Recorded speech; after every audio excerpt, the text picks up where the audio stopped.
go ahead and put in the chat that you're attending, and I will go ahead and mark that you are present.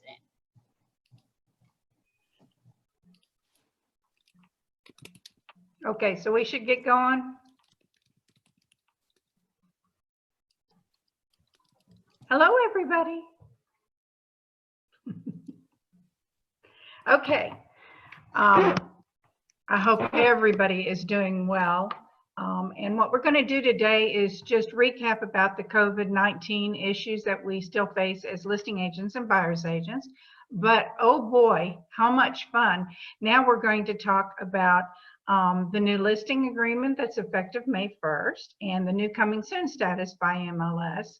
And we'll go through what the listing agents need to be aware of and buyer's agents on the COVID-19.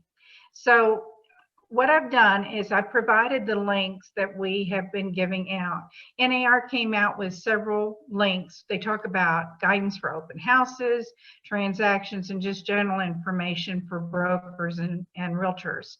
The CDC link takes them directly to what they are recommending for disinfecting your home. And so those would be the only provisions that we would ever recommend would be what has been provided to us by the CDC.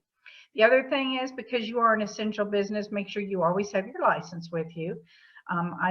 We haven't heard of anybody being stopped lately, so probably that's not an issue, but we just want to make sure that you have it with you at all times on something like that. Okay, here's what happened. Last year, NAR voted to create a clear cooperation policy, and that was a direct result of investigations that they had done. And the investigations had showed that agents who or realtors who take non-MLS listings or don't place their listings in MLS were actually shown to have been using discriminatory practices. And it's not that they were on purpose trying to discriminate, but because they called a certain sphere that they would tell about their listing, they did practice discrimination. So because that, NAR came out with a clear cooperation policy. You have two things. We have the new listing agreement, which is what the Texas Realtors came out with, that actually reinforces the clear cooperation policy in the changes that they made. And it is in paragraph 6 of the listing agreement. There are a couple of other changes. They had to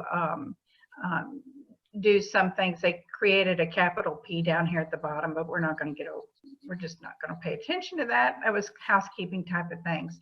But what we're going to do is talk about paragraph 6, because that's what's really important. That is the notice regarding public marketing. So as of May 1st, everyone has to abide by the MLS rules, even if your listing was prior to this. It goes into effect on May 1st. And what it means is that if the property is publicly marketed, that means a sign, websites, your special displays that you have, or any other area, email blast or whatever, you must now place it in MLS within 1 business day. There is no more of this putting a sign out in the yard, advertising it, and then not placing it in MLS. That was the real indication that NAR was trying to accomplish, and they did so by having the policy modified. Now, what happens on this, there are a couple of things. If you fill in 6A1A, you have to put your listing in within how many days? Not 5 days that's here, 3 days. Those are your MLS rules and regulations. So again, some agents feel that that's not enough time. They still want an enforceable listing agreement with the seller, but that's not enough time for them to get everything taken care of. So a lot of agents pick 6A1B. The moment you mark B, there is a fill in the blank that says that they won't list it in MLS within so many days after the listing begins for the following purposes. This fill in the blank can never be more than 14 days per your HAR. This coming soon status is what really is on this paragraph here. And then you have to place the purpose of it. So we're going to talk a little bit about HAR's coming soon status that they are going to have for you as of May 1st. But before we do that, I want to get through the second thing. Now, the biggest concern that you're going to have, if your seller chooses not to put in an MLS, they can still do that. But they have to understand that they can't tell anybody that their property is for sale either. That would be a public type of notice. And once you do that, and your seller is now bound to tell you if they do that, because within 1 business day, you must place it in MLS if the seller is out there publicly stating that their property is for sale. You won't be able to have any buyers come with an offer to your non-MLS listing unless they are buyers under the current brokerage.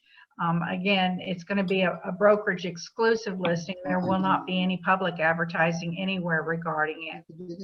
So again, it's a warning, and it's real important that this warning is adhered to, but it even tells the seller, look, if you go out there and you have your own little website or sphere, you're not going to be able to do that as well. So the moment you do advertise it, because this is a non-MLS, you must tell me, because now we must put it in MLS within 1 day.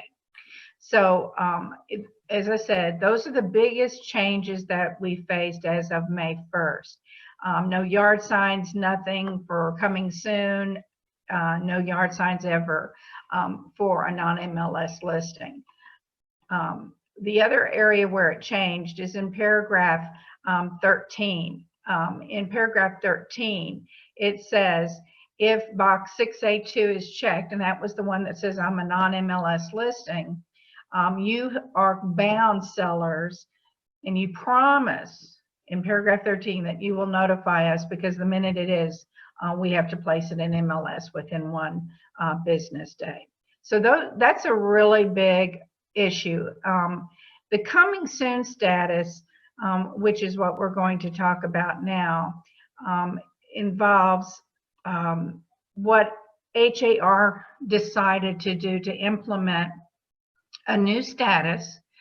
If you put the listing in, say you had that 6A1B mark where within 14 days you were not going to be putting it into MLS, but you have a listing agreement.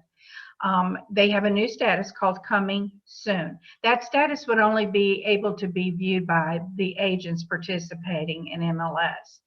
It's not going to be to anybody else. It's a special status. And so the listings can stay in coming soon, as I said, for up to 14 days. Okay. If it's prior to 14 days, you can make it active at any time. The listing will automatically, when you as an agent go in and place this listing in the coming soon status, the listing will automatically reclassify to withdrawn if it exceeds 14 days. So that's what MLS is going to do to you on these coming soon status. No showings are allowed during coming soon. If you do show it, you're ready to be active, period. This all comes from your MLS at HAR. The coming soon listings are not displayed on the HAR.com or sent to other portals. It won't happen until the listing becomes active. Again, they're abiding by no public will be aware of this listing until it goes active. If you place a coming soon sign or otherwise market a listed property, it must be added within 1 business day. So the coming soon signs aren't going to be possible, because the moment you put it in the property, you have to put it in MLS in 1 day. And agents were using the coming soon sign to kind of get activity and let them know we're not ready. That no longer applies. As I said, that's a concern of advertisement that they had in paragraph 6, that you can't do that unless you put it in MLS within 1 business day. It says the search. This is where a lot of agents are kind of confused. You can search coming soon listings as an agent. You're just, as a listing agent of a coming soon status in MLS, you can't show the property until it becomes active. That's the way that they're abiding by the clear cooperation policy. Photos are not required, but can be added to coming soon listings. And adding a coming soon listing is just like a new active listing in Matrix. Before you can save it as active, you'll have to either choose as it active or coming soon. So they're going to prompt you on those things. So that's everything that HAR MLS is taking care of on the new status, the coming soon status. Now, Marilyn, Okay, so you just mentioned that the photos are not required in the coming soon MLS status. When are photos now required? They've been required the same requirements that they have always had. You have to have them within 10 days of listing it. And because you brought that up, I am going to tell you that next month I'm going to review the MLS rules and regulations. I cannot believe how many agents don't know how many photographs they have to have, when the status has to be there, what do they do to update it. They're acting like they don't have to report any sales that happen on a listing, that they can terminate it so that the listing won't be in the MLS. So next month, we're going to go through all of the top MLS issues that we tend to see agents getting fines for, that they're not abiding by it. I really appreciate that, because I see quite a lot of times that there are properties that I want to consider with people that I'm working with as buyers, and there's no photos, and the listings are out there for weeks and weeks and weeks with no photos. So thank you. I appreciate that. They have to be within 10 days of the listing day. The other thing about coming soon status is it doesn't affect your days on market. And that's a good thing for you. It goes into the system, you're all ready to make it active, but not until it goes active does it count the days on market. That's at least what they said in their presentation last month. Now, on our listing side, the biggest issue about this COVID-19, besides the fact that it scares everybody and everybody's panic about all of these things, bottom line is your sellers and your landlords are going to make the decision. We can give them guidance like I gave you on the links. We can give them references and guidance, but they're going to make the hard decision. I am going to advise you that if you have a seller or landlord who says, I don't care, anybody can see the property, and oh, by the way, I'm not going to clean it between showings and disinfect it, the sellers and landlords would have to know that you would disclose that to any prospective buyer coming or tenant coming onto the property.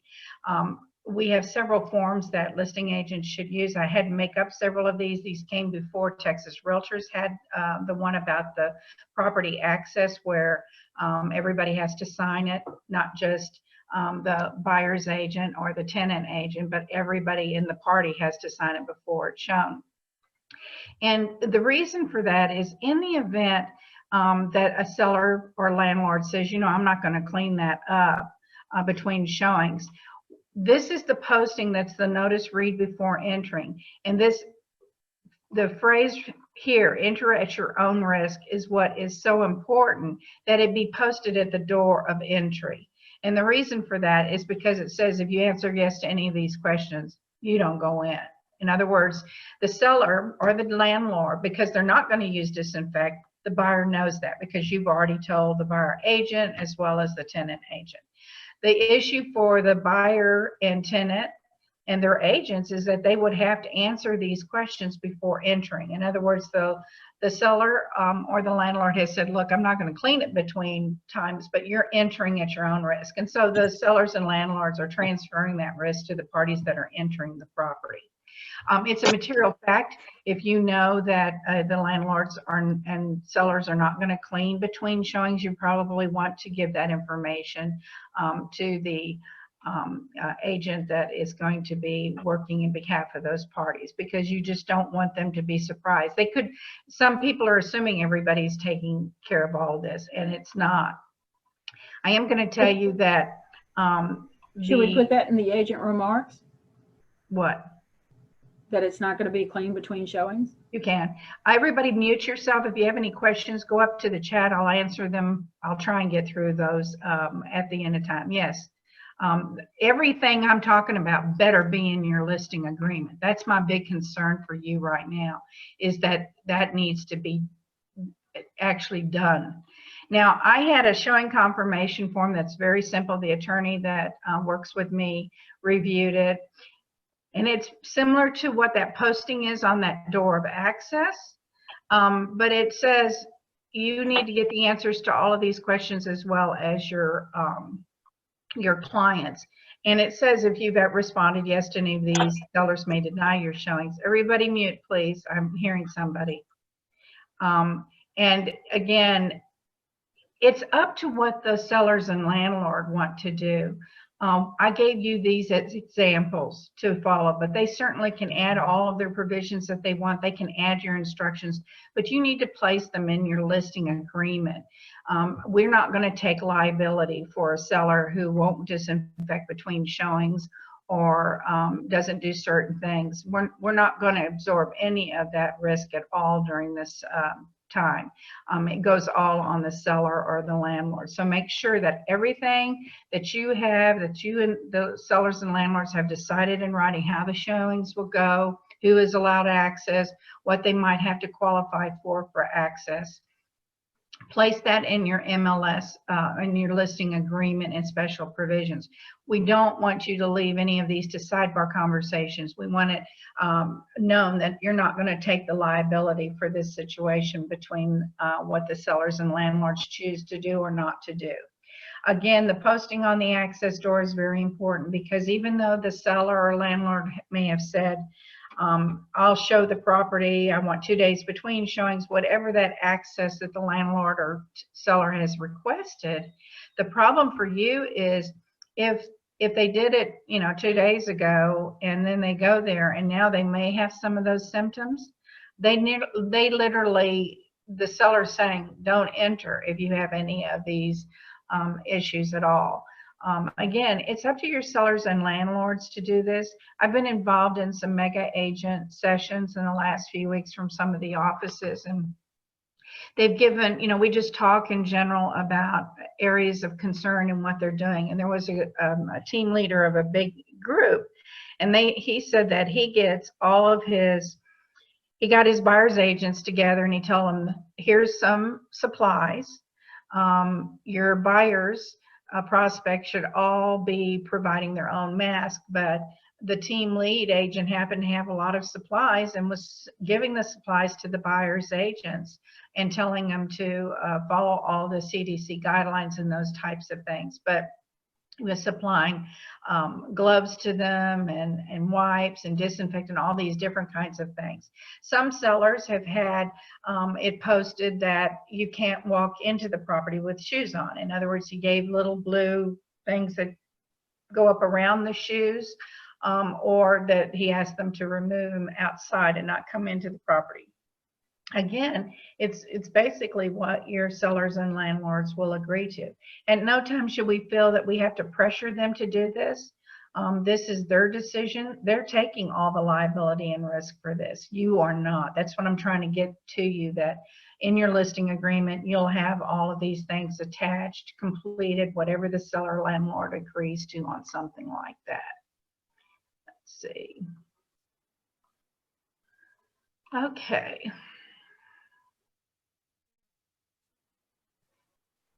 All right, let me see what we got here on some of the questions. I assume we need to amend current agreement. Well, in the event you're talking about your listing agreement, when you're talking about amending it to add any of these forms and those type of things, if that is the case, absolutely on something like that.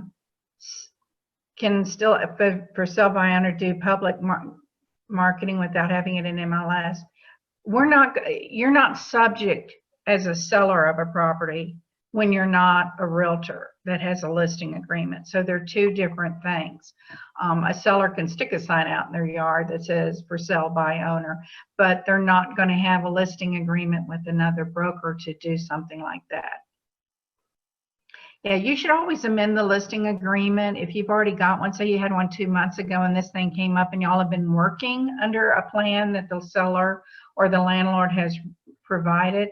I would better for you to amend the listing so everybody understands this is how it's going to be done and this is what the parties agreed to. Absolutely, that's the safest way for you to be able to do that.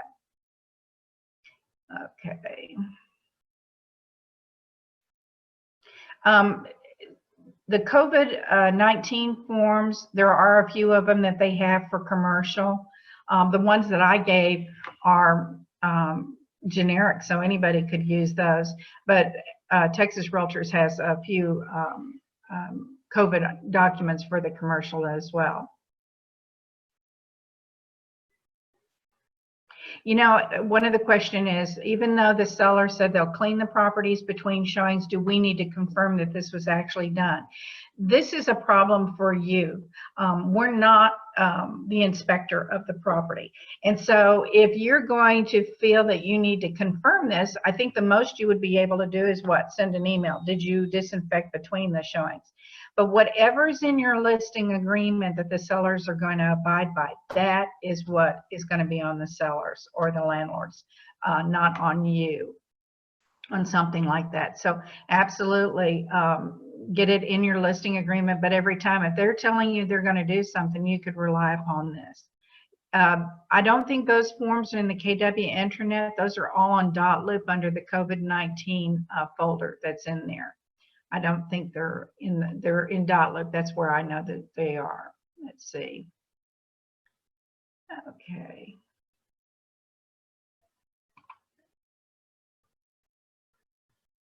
Okay, a lot of them are please sign me in. So we'll go on into the next part. Okay, now we're going to get to the buyer part. And for buyer's agents, they have a unique situation. Number one is they could have a buyer that might be hesitant to enter a property, right? And they said, no, I'd rather just make an offer sight unseen.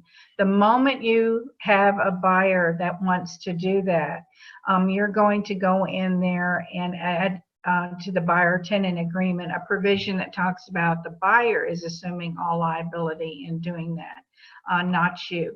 I provided one. It was a little bit more expanded.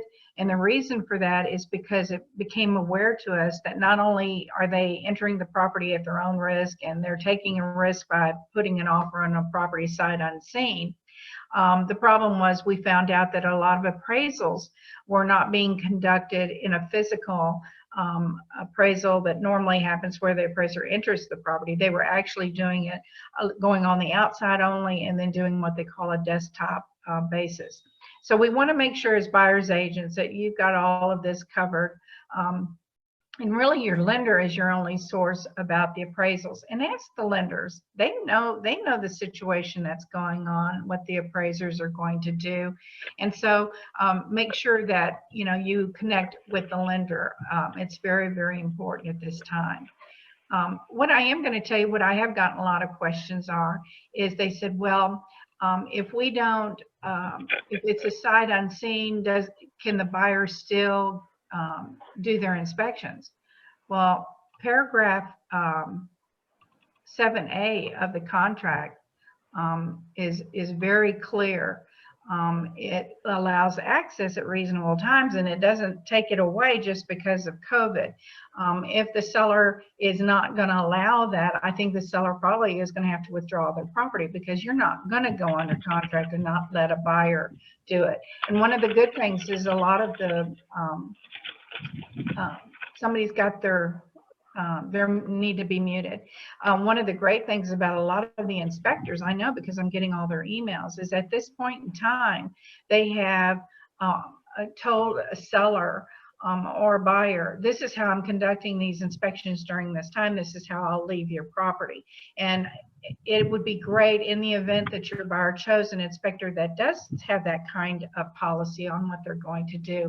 I think it'd be really good that they, as a buyer's agent, that you provide that information to the listing agent so that the seller knows who the inspector is. They have to know who they are anyway, but this is how the inspector is going to follow their inspection on your property. Okay, somebody needs to mute. Okay.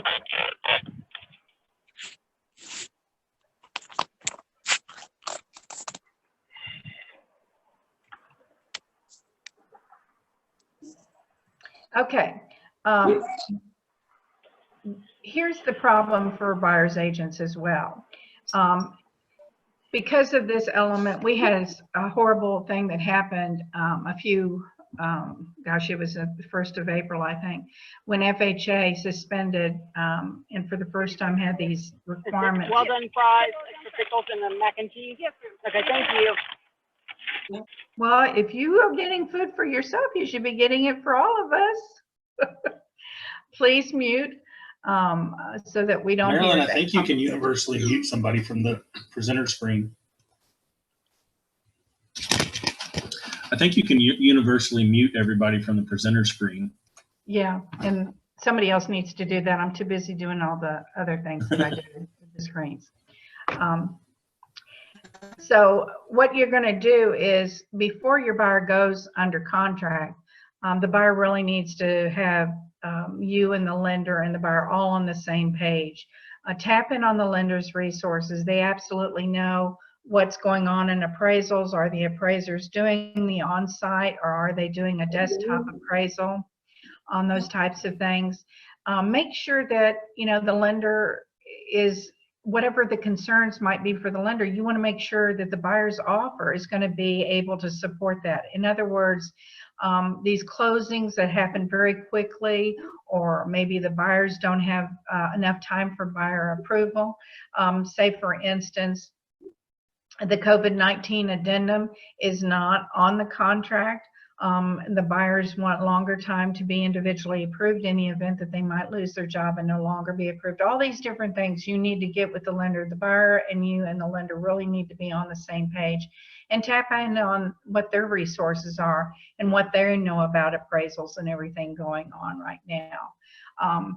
And they may need to ask for longer time. And so you don't want a contract executed when right away going in, you've already known you have to negotiate differently with the seller regarding timeframes. Sellers, you know, sometimes are understandable about certain timeframes, but they're also under stress right now. If they have to move and they have to buy another one, they really want the buyer to have presented a true picture in the offer that they have presented. And as I said, the COVID-19 addendum, as a buyer's agent, you're going to want to have that on every contract offer that you make. Or if it was done after you had an executed contract, you're going to attempt to add the COVID-19 addendum. And the reason for that is it'll show to your buyers, look, I try to get this done for you. This is a document we've received from Texas Realtors. Unfortunately, the sellers have declined it. They will not accept it. It usually doesn't mean that the buyers won't go forward with the property. There just might need to be more adjustments on some of the time frames, like in third-party financing. Again, just make sure that the buyers know that while you're attempting to get this COVID-19 addendum, there is no guarantee that a seller will agree to it. Most of the sellers that we've had respond to it when they understand it. They say, look, I don't want to sign this, but you know, let's just wait until it occurs and then we'll decide contractually at that time. And amendments have been done for all these purposes before.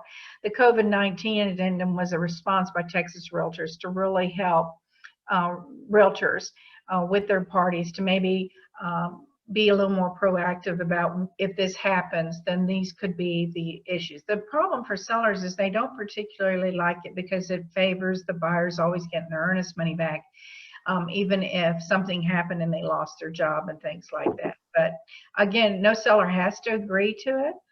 It doesn't help any cash transaction. I had 3 agents this past week that tried to do it on a cash transaction, and I said there's an operative word in paragraph B. It says financing. So again, it doesn't help a cash purchaser at all on something like that.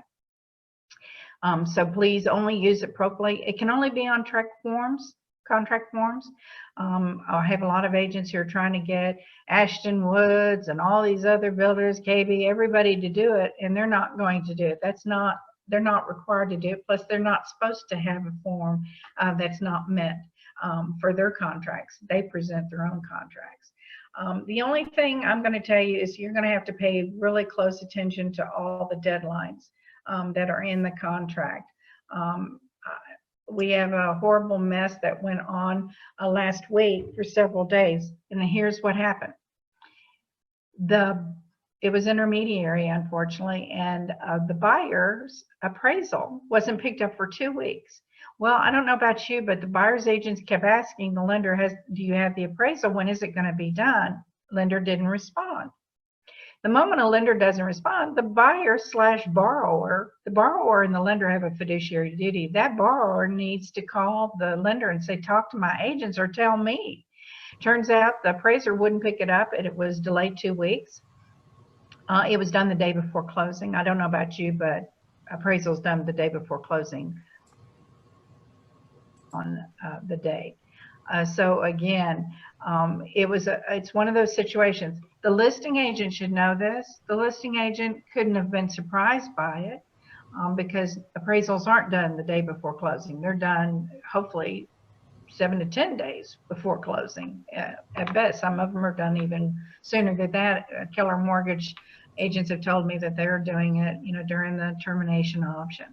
So again, be very careful about the process along the contract. Both listing agents know about these things as buyer's agents, and to get to the day before closing to not have the appraisal, nobody's going to be real happy about extending the closing date. These same agents said, well, I sent the COVID-19 over to have the seller sign it. I said, well, I'm not asking if you sent it. I'm asking if it was a fully executed addendum that is a part of the contract. And the answer is always no. The seller wouldn't agree to it. So you can't make up and say, well, it had COVID-19 issues. That's not how it's going to work unless that addendum was a part of the contract. But again, you need to pay real close attention to that. The timeline is that I provided is really important for you to use in the course of the transaction. It's a 1-page, kind of gives them a little calendar sheet about what has to be done when, and it's very important to make sure that you stay on top of it as a listing agent as well as a buyer's agent. I provided a buyer's checklist, and it didn't say buyer agent checklist, it said buyer's checklist. And the reason for that was because a lot of agents are new to the business. They don't understand the process. If they don't follow a guide, they're not going to know, well, this is what needs to be done during the termination option. And a lot of times the buyers don't do certain things during the termination option. And the buyers are going to look to the agents because the agents are familiar with these processes. They are aware of deadlines and what is required per the contract. So again, it's very, very important that you use all the tools that you can to make sure that everything is done based on the contract. And don't leave the changing of the closing date to the very end. The parties usually are very, very few want to negotiate. They get mad at that point. They know that your buyer might be in breach, and all these different things. And that's not our goal. Our goal is to stay on top of it and make sure all parties go to closing. That's our real goal that we have as agents in the transaction. Okay, let's see what we've got here.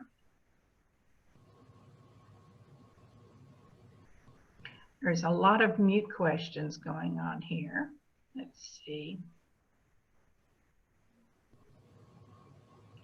It talks about, is it required that these same COVID forms be given to inspectors and others? Yeah, anybody coming onto the property, the seller or landlord would want to know that. But absolutely, as I said, a lot of the inspectors have COVID-19 processes and procedures that they're following, and that's very, very important. But yes, you would want to do that. Yeah.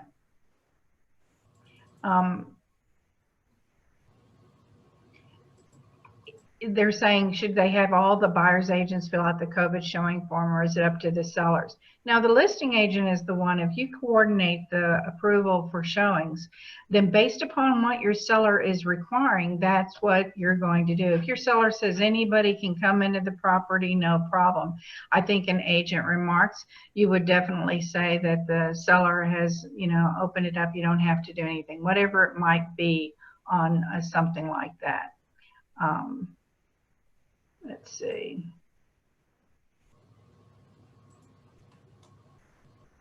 All right, what have we got here?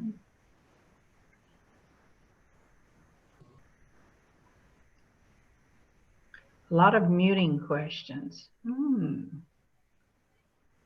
Let's see.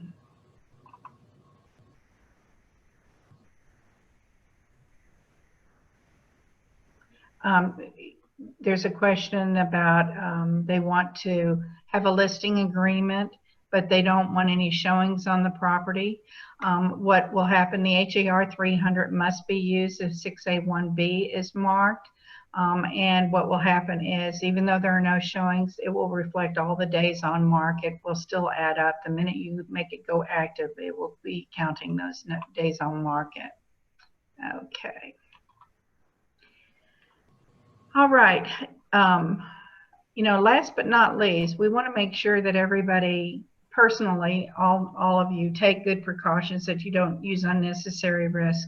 And what I'm saying, being safe, I'm not just talking about COVID-19. I'm going to give you a perfect example. We had a situation in the San Antonio area where an agent was locking up the property after an inspection had been performed on her listing.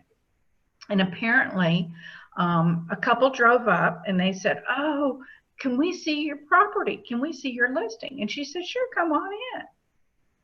They beat her up, took her cars, her keys, her purse, and everything else. So don't let your guard down ever. And we talk about this, and there's advisories in MLS. You don't get into a property without an appointment. But as an agent, you're not going to meet somebody who just drove up and said, "Sure, come on into my listing." That type of thing. Please, please be very safe. And that's what I say, both from a health standpoint as well as your security. Carry your license with you at all times. What I am going to tell you is next month, okay, this one.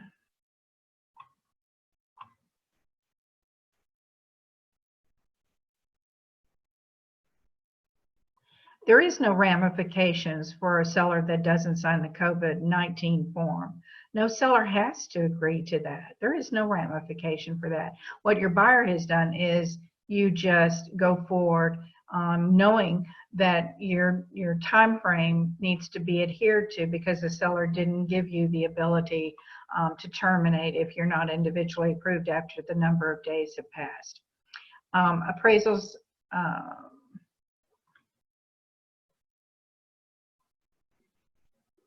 Okay, something is all, let's go in here. Appraisals are coming in much lower. I'm not going to tell you that I can give you a dollar amount, but on every given week, I got probably about 9 or 10 last week that didn't meet, and they range from $6,000 to $20,000 that the appraisals were off. As I said before, appraisers are not supposed to adjust the market before it reveals itself in the data. It feels like that as a buyer's agent and as a buyer as well, that the appraisers are taking into effect what the market might be in 6 months or whatever on something like that. That's not how they're supposed to work. That's what our knowledge is. But I'm going to tell you, when your buyer commits to a lender, you're going to ask that lender. Remember I said you're going to have this three-way with them prior to an offer. You're going to ask the lender, have your appraisals been coming in lower? And if so, find out a little bit more information about that. They are a wealth of knowledge and information on something like this, and you really need to take advantage of it on something like that. Are you seeing increased credit scores required to interest rates? We're seeing a lot of crazy things going on with, for the first time ever, the secondary market is out there. And they're not going to buy these loans if they see a lower credit score and these other things. This is what really, really happened when we had the FHA fiasco. Buyers approved, buyers ready to close. We had them at the closing table the Thursday before Good Friday, and the lender called and said, "Stop it. We're not going to be able to do the loan." They're worried about that secondary market picking up these loans with lower credit scores and those type of things. I think interest rates are really good. Is there a cookbook that lists what is required, should be on existing listings? No, I don't have a cookbook, but boy, are we cooking a lot lately and trying recipes on those types of things. I know years ago I gave a template on something like that as far as what should be on the existing listings, and it really fluctuates too. It's not something that's a one-time thing. It has to be adaptive to what's going on in our market, and we've got plenty of things going on in our market right now. But whatever you want to do, you certainly can add it to the listing agreement. Somebody's talking about shoe covers that they have just inside the door to my listing. I also ask agents remarks to please wear masks, but so far no one has used shoe covers or if property is vacant, how can I get showing agents to buy it? I don't know how you're going to get showing agents to abide by that. It is unfortunate that they're not taking your great advice, but you know, that's human nature. There are some people that are adverse to doing those type of things. Sarai just wants you to know that all the handouts that I did bring up today are out there and were given to you last week. Do you still need the HAR 300? You will absolutely need the HAR 300 form if you do not put it in MLS within what? 3 days. There is no marketing or anything. So that has to be there anytime you mark 6A1B and say no more than 14 days. And then you have to attach the HAR 300 on something like that. Some provided trash and says they will know that the ones at the door are not used. That's a good sentiment on that. Can you please put it on slide number 7? I have it on slide number 7 of my slides. Again, you just really need to be careful about timelines and time frames and all this. And now I'm going to talk a little bit about what we're going to do next month. I talked earlier when Colleen asked that question about when do they have to have the pictures up on listings. What we're going to do, half of the session is going to be about your MLS rules and regulations, abiding by the coming soon status and all the various things. The second part of the session is going to be about the issues that have come to light when listing agents have sellers that might be asked secondary questions. It's all going to be Seller Shield. Bo Blackburn did a presentation a couple of weeks ago, and a lot of the ideas were brought up that we keep going over and over about the seller's disclosure. But it's real important. We're going to take it in the context and frame of listing agents and their risk. And just to give you a little example of this, this is what happened. The listing agent was called by the buyer agent or sent an email, and the buyer's agent said, oh, the seller left this blank, right?